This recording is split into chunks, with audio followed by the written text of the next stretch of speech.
It is a really fascinating thing when you first start learning a new language.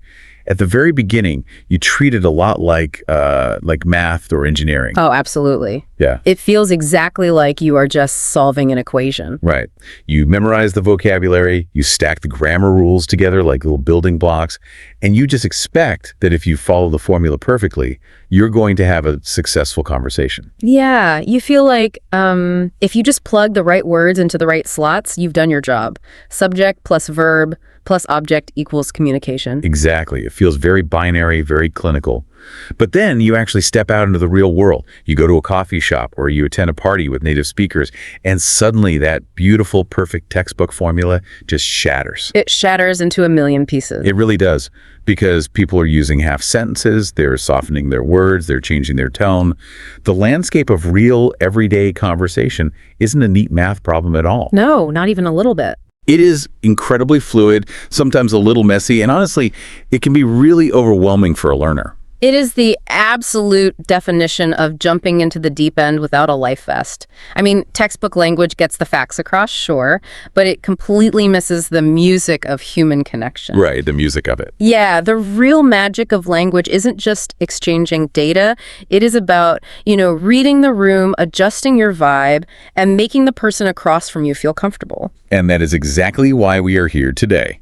Welcome to today's English class. I'm Eric. And I'm Jane. We are friendly English teachers, and our goal today is to help you, our listener, sound a lot more natural, more confident, and just way more comfortable in your daily interactions. Yeah, we want to help you master the actual living phrases that native English speakers use every single day. So, today's mission explores the guide called Common Ground, essential phrases for daily English conversations. We are moving completely beyond the rigid textbook grammar today. Totally. We're going to look at how people actually connect with each other, ask for things, and navigate daily life.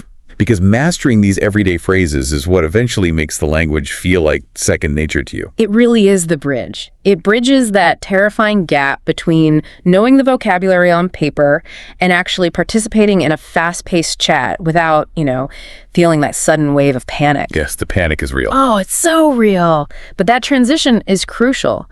When you understand the social tools hidden in casual phrases, you stop translating word for word in your head. You just start responding to the emotional rhythm of the conversation instead.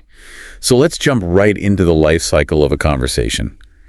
Every single human connection, whether it is with your best friend or like the cashier at the grocery store, starts with a greeting. Right. But if you choose the wrong greeting, the interaction can feel immediately deeply awkward. Oh, it really sets the entire trajectory of the interaction. It is the very first signal you send about how you view the relationship. So we've got some absolute essentials for greetings and small talk. Phrases like, how's it going? Yeah. Which is a great casual, friendly opener. Definitely a staple. Yeah. Then there's long time no see for someone you haven't crossed paths with in a while. And what have you been up to? Which invites a quick life update.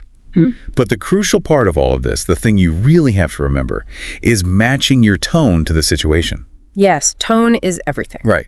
Saying a casual hey works wonderfully for friends, but good morning is generally better for coworkers. Because tone provides the social context before you even really start exchanging information. It is a subtle way of acknowledging who you are in relation to the other person. I always think of it like this. Using a highly formal textbook greeting at a casual weekend get-together is a lot like wearing a tuxedo to a beach barbecue. Oh my gosh, yes. I mean, sure, the clothes fit, you look very proper, but it just completely clashes with the vibe of the environment. You end up making everyone else feel a little stiff. You stick out like a sore thumb. Exactly.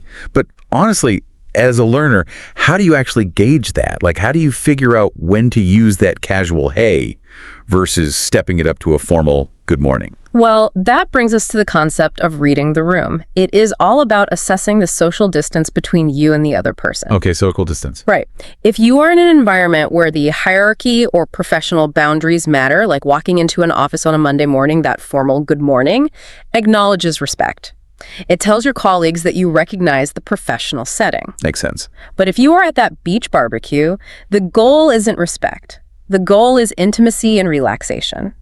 So a casual, hey, how's it going, signals that you are relaxed, which in turn gives the other person permission to relax. You are basically setting the emotional temperature of the room. You're telling them, hey, we're off the clock. Let's just be people. Precisely. And this is where a phrase like, what have you been up to, becomes incredibly powerful for you and the language learner. Oh, I love that phrase. It's the best. If you ask a textbook question like, are you well? You are going to get a dead-end yes or no answer. Yes, I am well. And then the conversation just dies right there on the floor. Exactly. It's crickets. But what have you been up to is an open invitation. It practically begs the other person to tell you a story. It warms up the interaction instantly because it shows you actually care about their life, not just checking off a polite box. And, it takes all the pressure off you to keep coming up with topics, too. You have just handed them the microphone. It's a great little hack. It really is. So let's say the ice is fully broken. You have successfully navigated the greeting, you're chatting, but now you actually need something. We have to smoothly transition from casual greetings into polite transactions. Right, from just chatting to actually asking for a favor. Yeah, and navigating needs without sounding demanding is honestly an art form. It truly is, and it is a place where many learners accidentally sound a bit harsh. And it's purely because they're translating directly from their native language where the cultural norms of politeness might operate totally differently. Right, they might use a direct translation that comes off as an order rather than a request. Exactly. So there's some really key phrases for asking for help or information that soften that blow. There is, could you give me a hand with this? Which is a great, polite request for help. Very natural. If you're lost, you can use, do you know where the nearest place is? And then there's this brilliant little phrase, sorry to bother you, but, which is used to soften an interruption. Oh, that phrase is a lifesaver in an office setting. Or even just stopping someone on the street to ask for directions. I use it all the time. To me, saying sorry to bother you, but acts just like a verbal knock on a door before entering someone's personal space. A verbal knock? I like that. Yeah, you aren't just barging in and demanding their attention. You are tapping on the door frame, making sure they're ready to receive you. That is a perfect way to visualize it. You are acknowledging that their time is valuable before you take a piece of it. You're showing empathy for their situation, which honestly makes them far more likely to want to help you. Empathy is a really great word for it. Now, taking this a step further into making requests, we use phrases like, would you mind if I, as a polite permission request, and its slightly more casual cousin, is it okay if I... Both are excellent. But here's where it gets really interesting to me, especially when we talk about ordering food or drinks. The most common phrase native speakers use is, can I get a comp? Like, can I get a large coffee? Oh, absolutely. Every day. Now, this trips up a lot of learners. Why do native English speakers so often use a question like, can I get a comp? Instead of just using the perfectly clear, grammatically correct statement, I want a large coffee. This goes right to the heart of how English speakers handle social friction.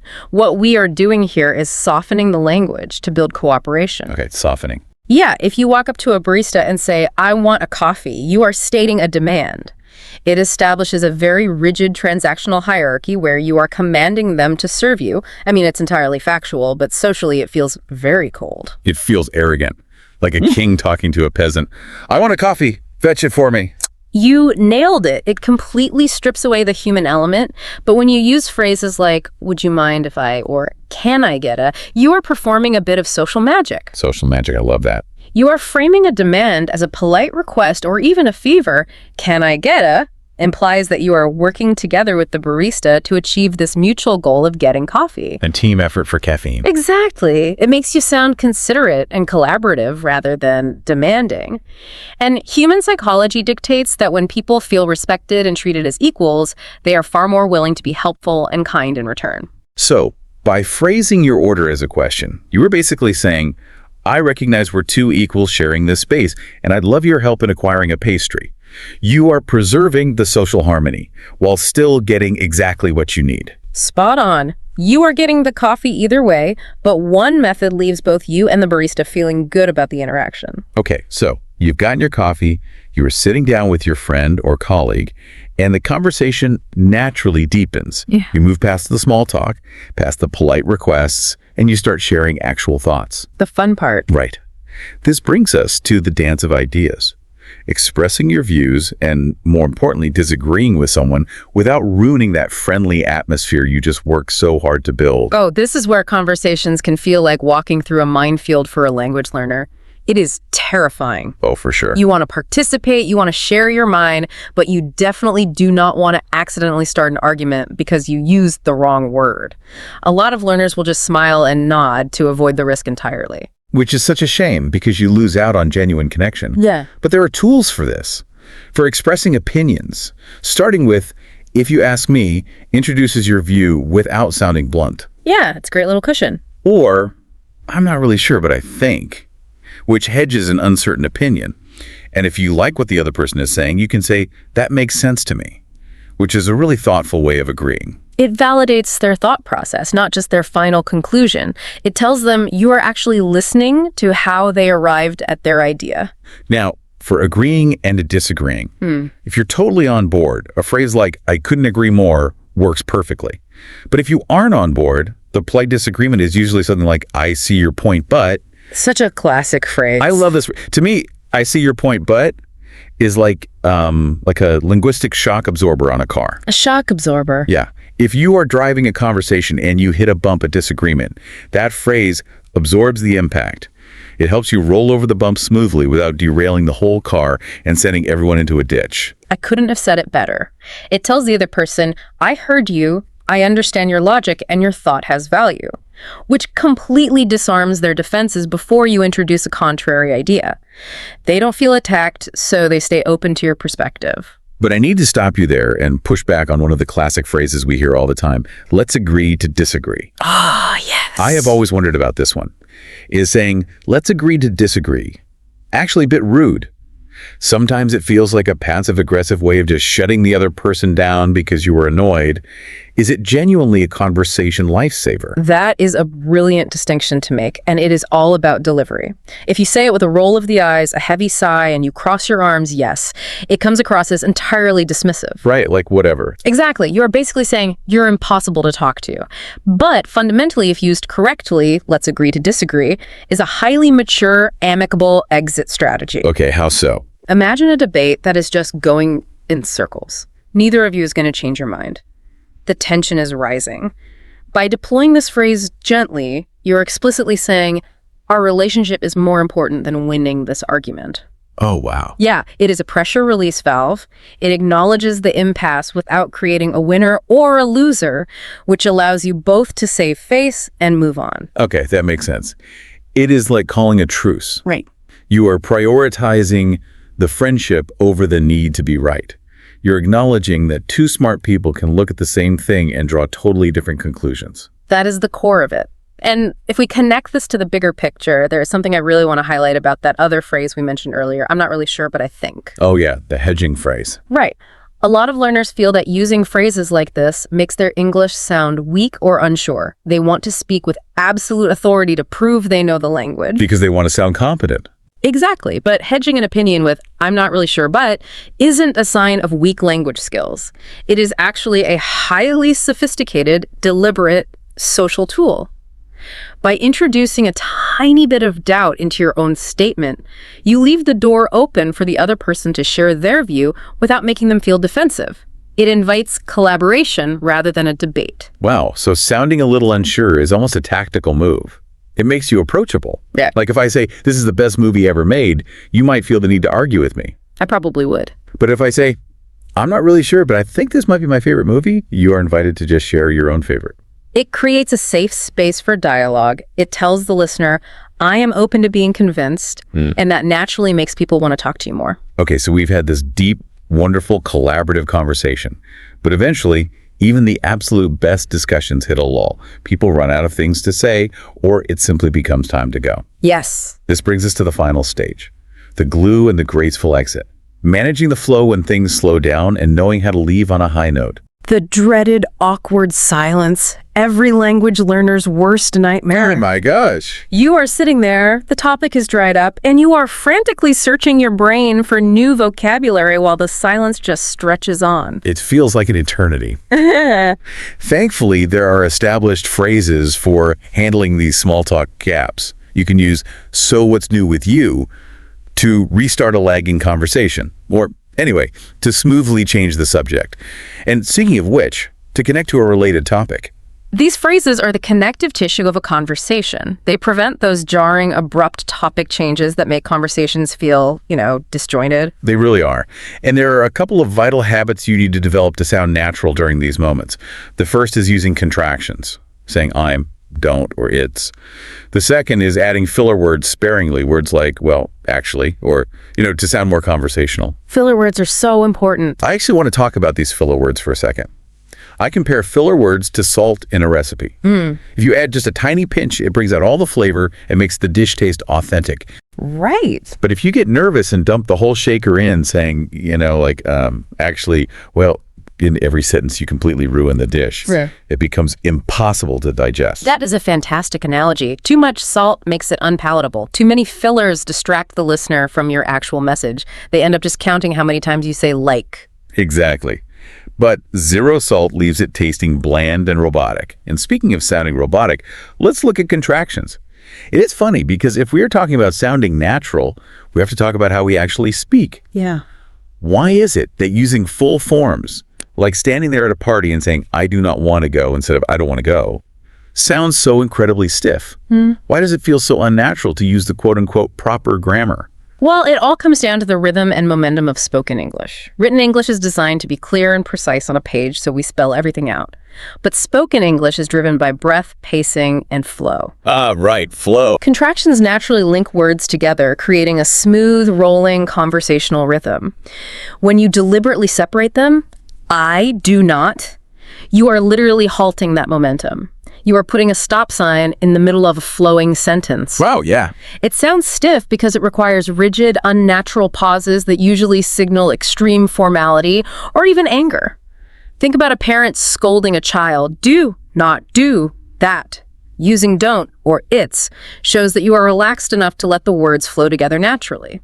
So using contractions actually proves to the listener that you are comfortable with them. You aren't keeping them at arm's length with stiff, formal grammar. Yes, it builds intimacy. And while we are talking about flow, I want to highlight that word, anyway. To me, anyway, acts as a clutch pedal in a manual car. Oh, car analogy, nice. Right. When the conversation gets quiet, you press the clutch pedal down with anyway, and it allows you to safely and smoothly shift gears into a completely new topic without the engine stalling. It acknowledges the previous topic is over and smoothly signals a transition. It bridges the silence perfectly.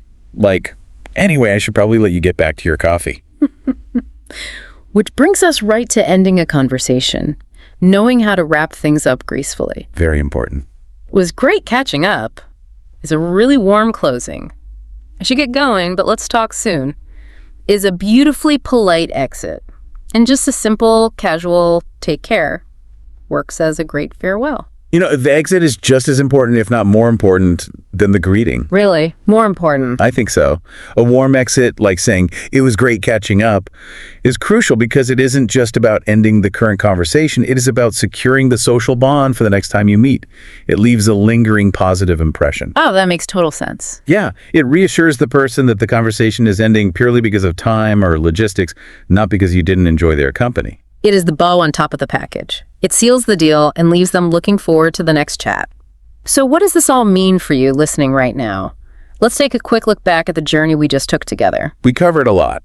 We really did. We started at the very beginning of the conversation life cycle with a casual, vibe-matching, how's it going? We moved through the polite, collaborative requests like, can I get a, which treats people like partners rather than servants. Very true. We learned how to navigate tricky disagreements using linguistic shock absorbers like, I see your point, but...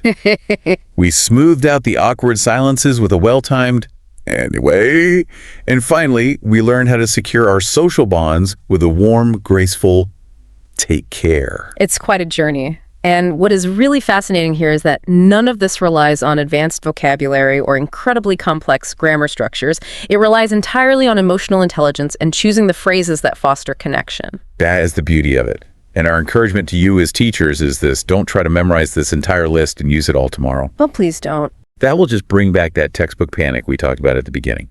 Instead, practice just a few of these phrases daily.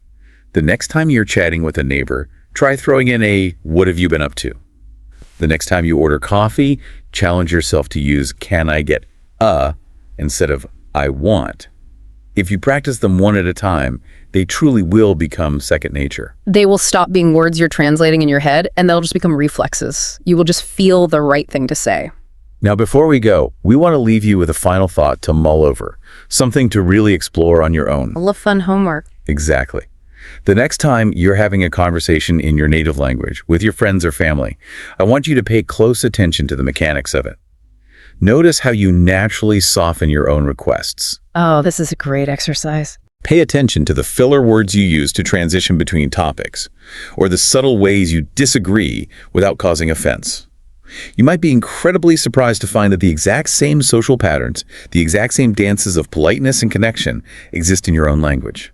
They're just wearing different vocabulary. That is a wonderful exercise. It proves that the human element of conversation is universal, even if the grammar changes.